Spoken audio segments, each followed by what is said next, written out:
Shatadhar Mangalacharan is based on true verses from Bhavani Bhujangam of Adi Shankaracharya that praises the glorious beauty of goddess Bhavani. He also stated that by repeating the name of Bhavani with pure devotion, one would attain salvation and get rid of sorrow, sin, and fear. Bhavani literally means giver of life and is a ferocious form of the goddess Parvati. In this dance, Bhavani is described as goddess Chandika, the supreme goddess of Devi Mahatmaya. Goddess Chandi is described as the supreme reality, who is a combination of Mahalakshmi, Mahakali, and Mahasaraswati. I bow to goddess Bhavani, who is pure consciousness and everlasting bliss. She sits at the end of a lotus seat through 6 chakras as support pillars. She is the luster in the Sushumna Nari of the living beings that shines forth brilliantly as the life spirit. She melts the moon, then extracts and consumes its light, the divine nectar, whose true nature is eternal bliss. O great goddess Bhavani, you wear a dark red cloth as a waistcoat with a girdle of precious gems around it, precious gems and jingling bells that shine in the luster of your wet black painted feet. I contemplate your lotus feet on my head as being worshipped by Brahma, Vishnu, and the other celestials. The dance is set to Rag, Bhairav, and Tal, Ektali, and Triputa. The music was composed by Sri Gopal Chandra Pandit, and the dance was choreographed by Vichitra Anand Swain.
The great Adi Shankaracharya is the author of this stotra.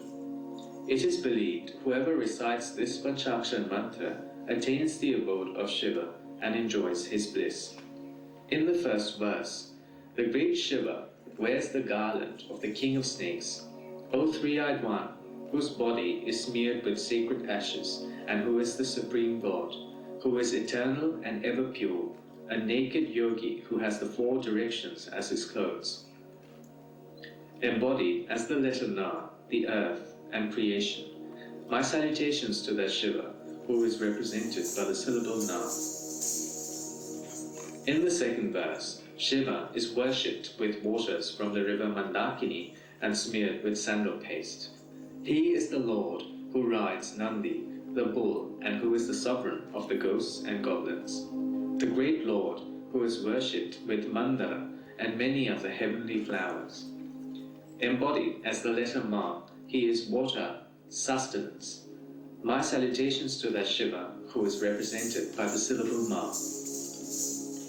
In the third verse, the dancer shows the auspicious Shiva who is like the sun that makes the lotus face of his consort Gauri blossom. Did you not destroy Daksha's yaga and crush his arrogance? In this verse, an episode from Sagar Manthan, that is, the churning of the ocean, is depicted. Mount Mandara was used as the churning rod, and Vasaki, the king of serpents, became the churning rope. The demons demanded to hold the head of the snake, while the gods, taking advice from Vishnu, agreed to hold its tail.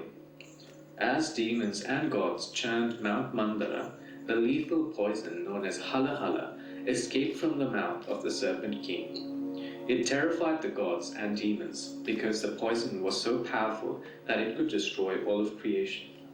Then the gods approached Shiva for protection. Shiva consumed the poison to protect the universe, and his consort Parvati grabbed Shiva's throat in an effort to prevent the deadliest poison from affecting the universe inside Lord Shiva. As a result, Shiva's throat turned blue. Hence, he is known as Neelkantha, O blue-throated one, whose flag has the emblem of the bull. Embodied as the letter Shi, he is fire, destruction. My salutations to that Shiva, who is represented by the syllable Shi. In the fourth verse, Shiva is worshipped by the best and most respected sages, like Vasishtha, Agasti, and Gautam, who were born of the waterpot. You are the crown of the universe. You have the moon, sun, and fire as your three eyes. Embodied as the letter Va, he is wind, illusion. My salutations to the Shiva, who is represented by the syllable Va. In the fifth verse, Shiva is depicted as the fearsome being who looks like a demigod, a yaksha who has matted long hair. He holds the bull Pinaka in his hand. Who is eternal, who is divine, who is the shining one, and who has the four directions as his clothes. He is the naked yogi who wears the garland of skulls, signifying that he is ever free. Prostration to Shiva, embodied as the letter Ya, ether and the remover of illusion.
Ardhanarishwar Stotra describes the coexistence of masculine and feminine energies in the complete being. At Ardha Chakra, Ardhanarishwar is found either standing or seated gracefully inside the Itrara. The Itrara Lingam, the half male, half female Shiva Shakti, is symbolic of basic polarity. The right side is male, Shiva, Solar, and the left side is female, Parvati, Luna. Ardhanarishwar is camphor blue on the Shiva side and pale pink on the Shakti side. She is as fair as a champa flower, while he is bathed in ashes. Her long hair is tied in a bun, while his flying matted locks spread. She is adorned with tinkling anklets and sparkling gold jewels, while he is adorned with snakes. She wears a garland of flowers, while he wears a garland of skulls. She is draped in the most beautiful garments, while he is Digambara, a naked yogi. She is the mother of the universe, and he is the father of the universe. She is Parvati, and he is Shiva.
O Great Mother, who holds a sword, a discus, a mace, bow, and arrow.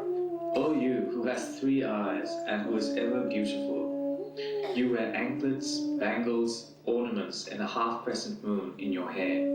You also wear the most beautiful nose ring that makes your face shine brighter than 1,000 moons.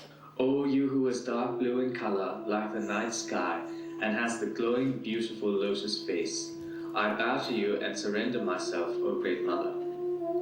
In the next verse, salutations to Mahakali, who destroys the demons Madhu and Ketava. Did you not grab them by their hair and smash them to the ground to grant the boon of protection to Brahma?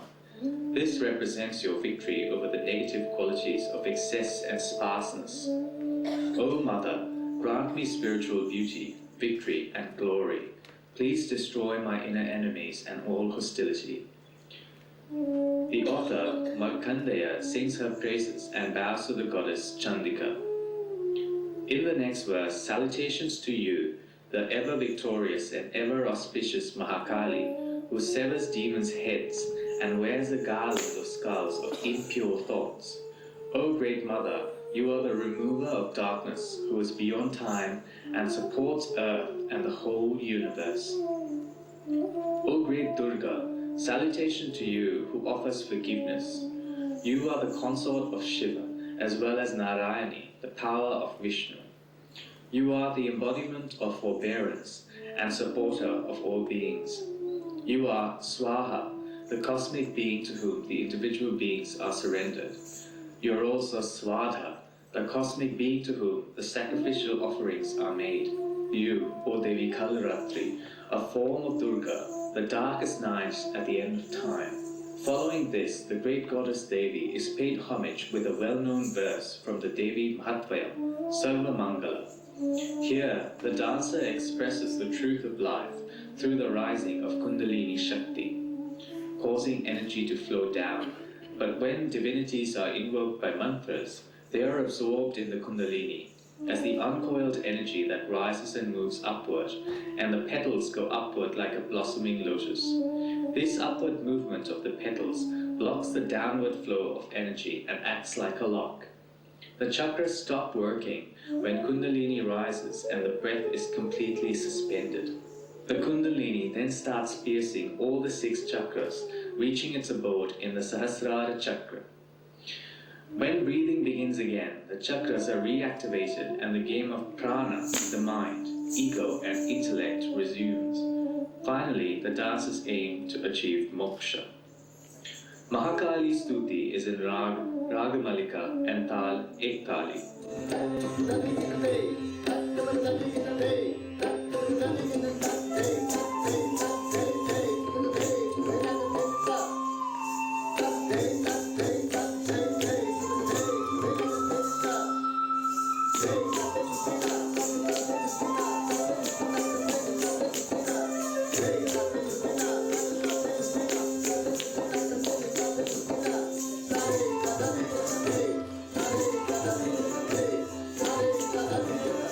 Jayati Mangala Kali, Kali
Thank you.